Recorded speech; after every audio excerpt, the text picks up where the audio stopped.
नमस्कार दोस्तों, AMB live में आपका स्वागत है। आप देख रहे हैं एएमबी लाइव। खबर उत्तर प्रदेश के जिला बुलंदशहर से। नारी शक्ति वंदन महिला सम्मेलन दिनांक 17 अक्टूबर 2023 को बुलंदशहर में हुए प्रोग्राम नारी शक्ति वंदन महिला सम्मेलन के अंतर्गत लाखों की संख्या में नारी शक्ति नजर आई। महिलाओं में भी दिखा काफी उत्साह। महिलाएं भाजपा सरकार की प्रशंसा करते नहीं थकी। उत्तर प्रदेश के मुख्यमंत्री योगी आदित्यनाथ जी ने नारी शक्ति वंदन महिला सम्मेलन के अंतर्गत क्या कुछ कहा, जाने एएमबी लाइव की जीरो ग्राउंड रिपोर्ट में। आदरणीय मुख्यमंत्री योगी आदित्यनाथ जी की जुबानी एएमबी लाइव संवाददाता भानु प्रकाश शर्मा व ठाकुर बसंत जी के साथ। दोस्तों देखते रहें और बने रहें आप हमारे चैनल एएमबी लाइव के साथ। सभी उपस्थित बहने, आज देखो जहां देश के यशस्वी प्रधानमंत्री आदरणीय श्री नरेंद्र मोदी जी के प्रति आभार व्यक्त करने के लिए बुलंदशहर की बहनें यहाँ एकत्र हुई हैं। वही नवरात्रि, शारदीय नवरात्रि में आपके अभिनंदन के लिए मैं स्वयं आपके बीच में यहाँ पर आया हूँ। शारदीय नवरात्रि के अवसर पर मैं आप सबका हृदय से अभिनंदन करता हूँ, स्वागत करता हूँ और नारी शक्ति वंदन अधिनियम के पारित होने पर आदरणीय प्रधानमंत्री जी के प्रति उत्तर प्रदेश की मातृशक्ति की ओर से हृदय से आभार भी व्यक्त करता हूं। इस अवसर पर जनपद बुलंदशहर की 208 करोड़ रुपए की लागत की 104 परियोजनाओं का लोकार्पण और 424 करोड़ रुपए की लागत से 152 परियोजनाओं के शिलान्यास का कार्यक्रम भी हो रहा है।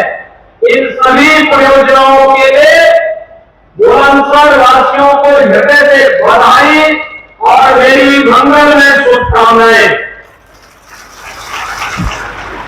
भाइयों बहनों, हम सब जानते हैं पिछले 9-9.5 वर्ष के अंदर प्रधानमंत्री मोदी जी के नेतृत्व में हम सब ने एक नए भारत का दर्शन किया है।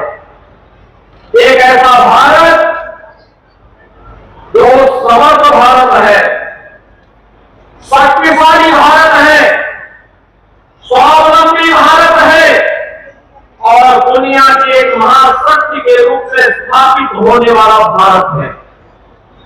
ये वही भारत है जो 2014 के पहले जिसमें विश्वास का माहौल था और सुरक्षा का माहौल था। घुसपैठिए जब मर्जी का भारत में घुसपैठ करते थे, भारत के सामने असमंजस की स्थिति थी कि कौन सी नीति अपनानी है और किस रास्ते चलना है। लेकिन 2014 में आने के बाद प्रधानमंत्री मोदी जी ने एक ऐसे नए भारत को आगे बढ़ाने का संकल्प आगे बढ़ाया। इस भारत में जाति, पात, मजहब और क्षेत्र भाषा के आधार पर नहीं, बल्कि गांव, गरीब, किसान, नौजवान और महिलाओं को समान अधिकार मिले और सम्मान के साथ आगे बढ़ने का अधिकार मिले और उसके तहत उन्होंने अपनी योजनाएं बनाई और उन्हें प्रभावी ढंग से लागू किया। अगर मातृशक्ति के इस सम्मान की मैं बात करता हूं तो भाइयों बहनों, बेटी बचाओ बेटी पढ़ाओ से जो कार्यक्रम प्रारंभ होगा, आज उसका परिणाम है कि इस पश्चिमी उत्तर प्रदेश की हमारी बेटी पारुल चौधरी और अन्नू रानी एशियन गेम्स में गोल्ड मेडल लेकर के आती है। कल। याद करिए, इन दोनों बेटियों ने यहाँ की मातृशक्ति के गौरव को बढ़ाया है, देश का सम्मान बढ़ाया है और अपने सामर्थ्य की ताकत का एहसास देश और दुनिया को कराया है। और हमने भी कहा है दोनों को सीधे डिप्टी एसपी बनाएंगे, अब डिप्टी एसपी।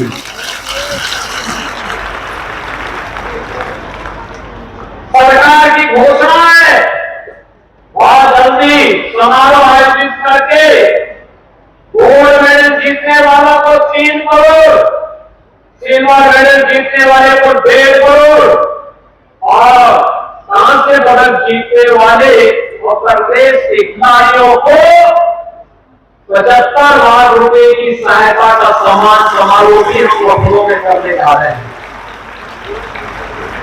और साथ साथ सरकारी नौकरी। भाइयों बहनों, आप मुझे बताइए, अगर प्रधानमंत्री जी इन बेटियों को बचाने की मुहिम और उनको पढ़ाने की मुहिम फिर खेलो इंडिया खेलों के कार्यक्रम को आगे नहीं बढ़ाते, फिर फिट इंडिया कार्यक्रम के मूवमेंट को आगे नहीं बढ़ाते, क्या इन बेटियों को इतना सम्मान मिल पाता? क्या वे आगे बढ़ पाते? और केवल यही पे नहीं, याद करिए, पहले माताएं घर में चूल्हा फूकते फूकते आंखों को खो देती थी। 45 साल 50 साल की उम्र होते होते ऐसे लगता था जैसे बुढ़ापा आ गया है। लेकिन अब हर परिवार को प्रधानमंत्री मोदी जी ने उज्ज्वला योजना की सौगात दे दी है और उज्ज्वला योजना में भी अभी 300 रुपए प्रति सिलेंडर की कमी की है। और हमने भी तय किया है दीपावली का उपहार हर उज्ज्वला योजना कनेक्शन धारी को फ्री में रसोई गैस का सिलेंडर उपलब्ध करवाएंगे।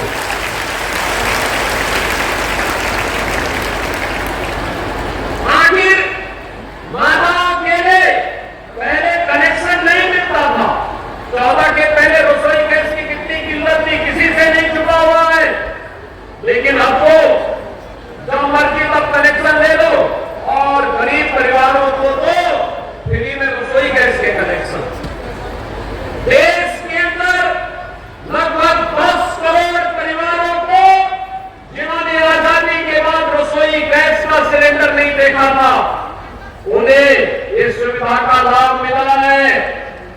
और उत्तर प्रदेश में 1 करोड़ 75 लाख परिवारों को इस सुविधा का लाभ मिला है, जिसमें 1 करोड़ 75 लाख बहनें और माताएं इस योजना से लाभान्वित हुई हैं।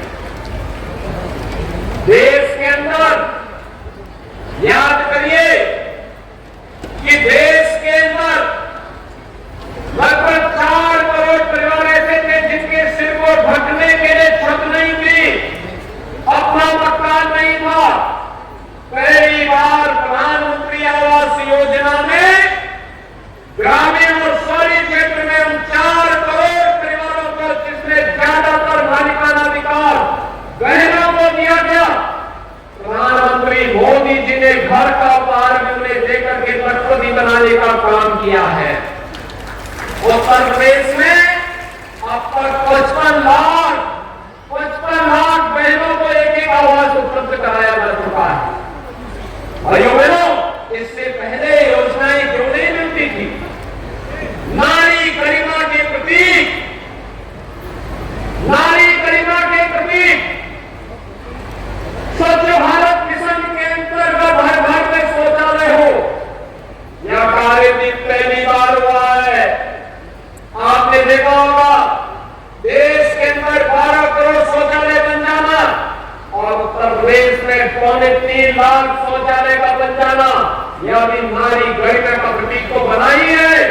साथ साथ स्वच्छ भारत मिशन के अंतर्गत तमाम प्रकार की बीमारियों को समाप्त करने का एक माध्यम भी बना है।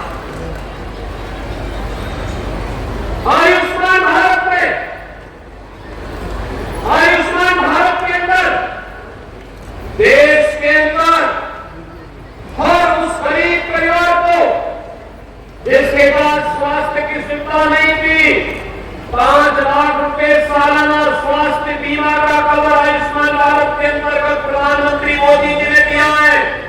अकेले उत्तर प्रदेश में 10 करोड़ परिवार इस योजना से लाभान्वित हो रहे हैं, लाभ ले रहे हैं। अनेक ऐसे कार्यक्रम जो बेटियों के लिए, बहनों के लिए, माताओं के लिए कल्याणकारी कारक है, उनकी सुरक्षा के लिए, उनके सम्मान के लिए और उनके स्वावलंबन के लिए महत्वपूर्ण भी। पहली बार आजादी के बाद पहली बार वे योजनाएं लागू हुई और उन्हीं योजनाओं को प्रभावी ढंग से प्रदेश के अंदर जब डबल इंजन की भारतीय जनता पार्टी की सरकार को आपका आशीर्वाद प्राप्त हुआ, प्रभावी ढंग से इस सरकार ने लागू किया है, भाजपा की सरकार ने लागू किया है और उसी के प्रति कृतज्ञता ज्ञापित करने और आपका अभिनंदन करने के लिए आज मैं स्वयं बुलंदशहर में आया हूं। भाइयों बहनों, आप सब जानते हैं वर्तमान में हमने मिशन शक्ति के 4थे संस्करण के कार्यक्रम को आगे बढ़ाया। मिशन शक्ति का एक चतुर्थ संस्करण एक बार फिर से प्रभावी ढंग से नारी गरिमा की सुरक्षा करते हुए, उनके सम्मान को अभिवृद्धि करते हुए, उनके स्वावलंबन का मार्ग प्रशस्त करने का एक अभियान है और इसकी शुरुआत हमने 2020 में की थी। इस अभियान के क्रम को आगे बढ़ाते हुए यह कार्यक्रम लगातार केंद्र और राज्य सरकार की डबल इंजन की सरकार महिलाओं के कल्याण के लिए, उनकी सुरक्षा, उनके स्वावलंबन के लिए कौन से कार्यक्रम कर रही है, इन कार्यक्रमों को प्रभावी ढंग से आगे बढ़ाने का, जन जागरण का और उनको प्रभावी ढंग से लागू करने का एक अभियान है। इस क्रम में लगातार एक ओर केंद्र और राज्य सरकार की योजनाओं की जानकारी हर एक स्तर पर, गांव पंचायत में, नगर में, वार्ड स्तर पर, स्कूल कॉलेज में उपलब्ध करवाई जा रही है। वही सुरक्षा में सेब लगाने वाले तत्वों पर भी कार्रवाई के लिए प्रभावी एक्शन भी लिए जा रहे हैं। आप सब जानते हैं अपराध और अपराधियों के प्रति हमारी सरकार की जीरो टॉलरेंस की नीति। सुरक्षा में जो सेब लगाएगा उस व्यक्ति को फिर कहीं भी जाएगा पाताल से ढूंढ निकालेंगे उसको और पाताल से ढूंढ निकालने की कार्रवाई लगातार चल रही है। लगातार इस अभियान को आगे बढ़ाए हुए हैं क्योंकि मैं मानना है आधी आबादी सुरक्षित तो सब कुछ सुरक्षित, सब कुछ अपने आप सुरक्षित हो जाता है। उद्योग लगते हैं, कारखाने लगते हैं, रोजगार का सृजन होता है, खुशहाली आती है, अभियान तेजी के साथ आगे बढ़ता है और यहीं से शुरुआत होती है राम राज्य की स्थापना का। जनवरी अयोध्या में प्रधानमंत्री जी के कर्तव्यों से भगवान श्री राम के भव्य मंदिर के वह रामलाल विराजमान होंगे तो राम राज्य की पहले सुरक्षा से ही शुरू होती है, शुरुआत वहीं से शुरू होती है और उसी अभियान को आगे बढ़ाने के लिए आज हम सब यहाँ पर आए हैं। और ये बेटा हम सबको इस बारे में ध्यान रखना होगा। अगर सुरक्षा है तो विकास भी आगे बढ़ता है, सुरक्षा है तो निवेश भी आगे बढ़ता है, सुरक्षा है तो रोजगार का सृजन भी होता है। कोई सोचता था बुलंदशहर में मेडिकल कॉलेज होगा, लेकिन मेडिकल कॉलेज की स्थापना हो गई,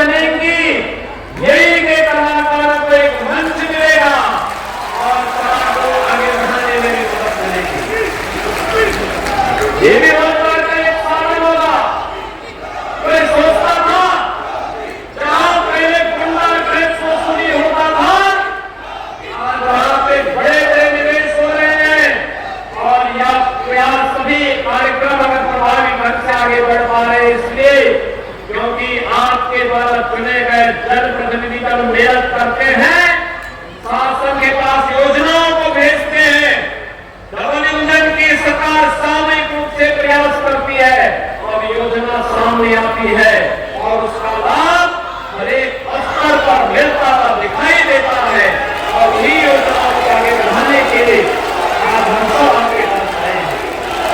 ये योजनाएं जो आगे लागू हो रही है, चिकित्सा और स्वास्थ्य की है, शिक्षा की है, आवास की है, समाज से जुड़ी हुई है, किसानों से जुड़ी हुई है, महिलाओं से जुड़ी हुई है, युवाओं से जुड़ी हुई है और जीवन के प्रत्येक क्षेत्र में जिससे लाभ होना है ऐसे 700 करोड़ रुपए की परियोजनाएं आज एक साथ आपको प्राप्त हो रही है। लेकिन भाइयों बहनों, आज हम सब आपको इस बात के लिए बधाई देने के लिए आए हैं कि नारी बंधन अधिनियम इसमें मील का पत्थर साबित होने जा रहा है। देश की संसद में वर्षों से लोगों को प्रतीक्षा थी कि अधिनियम पारित होगा। अब बहनों को पंचायत की तरह, स्थानीय निकाय की तरह विधानसभा और लोकसभा में भी 1/3 सीटों पर अतिरिक्त विजयी बनने का और चुनकर जाने का एक अवसर प्राप्त होगा। आप में से अगली बार तो बहुत सारी बहनें ऐसे होंगी जब इसमें पूरी प्रक्रिया पूरी हो जाएगी। प्रक्रिया पूरी होने और परिसीमन होने के बाद बहुत सारी बहनें ऐसे होंगी जो विधानसभा में विधायक के रूप में, संसद में सांसद के रूप में चुन करके जाएंगी। भाइयों बहनों, इसके लिए अभी से प्रधानमंत्री मोदी जी के प्रति आभार व्यक्त करने की आवश्यकता है, जिन्होंने आधी आबादी के सम्मान को और उनकी गरिमा को बनाए रखने में इस अधिनियम को पुरजोर तरीके से रख करके आपका सम्मान बढ़ाया है, आपकी गरिमा को बढ़ाया है और लगातार 9.5 वर्ष से जो इस अभियान के साथ लगे हैं कि योजनाओं पर व्यक्ति नहीं, जाति और मत और मजहब नहीं, बल्कि सबका समान अधिकार होना चाहिए। आखिर बताइए ना, एक बेटी की कौन जाति होती है? एक बहन की कौन जाति होती है? एक गरीब माता की कौन जाति होती है? वो तो सबकी है, सबके प्रति उसका वात्सल्य है, सबके प्रति सम्मान रूप से उसका स्नेह प्राप्त होता है। इसलिए इसको जाति के दायरे में बांट करके नहीं, जो लोग नारी गरिमा और सम्मान का सेव लगाते हुए वही इसको बांटने का कार्य करते हैं। और इसीलिए तो हमारी सरकार ने कहा, डबल इंजन की सरकार ने कहा नहीं, बहन बेटी और मां को बांटो मत, उसका स्नेह समान रूप से प्राप्त होता है और उसे समान रूप से आगे बढ़ने, उसकी सुरक्षा, उसके सम्मान और उसके स्वावलंबन के लिए पूरे समाज को खड़ा होना चाहिए। जिस दिन नारी गरिमा की रक्षा हो जाएगी, अपने आप निवेश आ जाएगा, अपने आप विकास हो जाएगा, अपने आप ही रोजगार का सृजन भी हो जाएगा और वही परंपरा आपने यूपी के अंदर देखी होगी। आगे उत्तर प्रदेश तो सत्ता के पहले बीमारू था ना, ये तो बीमारू राज्य था। यहाँ तो अराजकता की स्थिति थी, दंगे होते थे, अव्यवस्था फैलती थी, बेटियां स्कूल कॉलेज नहीं जा पाती थी। सत्ता के बाद आपने दंगा देखा, दंगा समाप्त। अब दंगा नहीं होता यूपी में, अब यूपी में दंगा समाप्त, दंगाई गले में पत्ती लटका करके चलते हैं, जान की भीख मांगते हैं, क्योंकि मालूम है जब मातृशक्ति जागरूक होगी तो महाकाली समाज को फिर सही मार्गदर्शन मिलेगी। और यही रूप यह सारे माँ बाप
माता की, भारत माता की जय।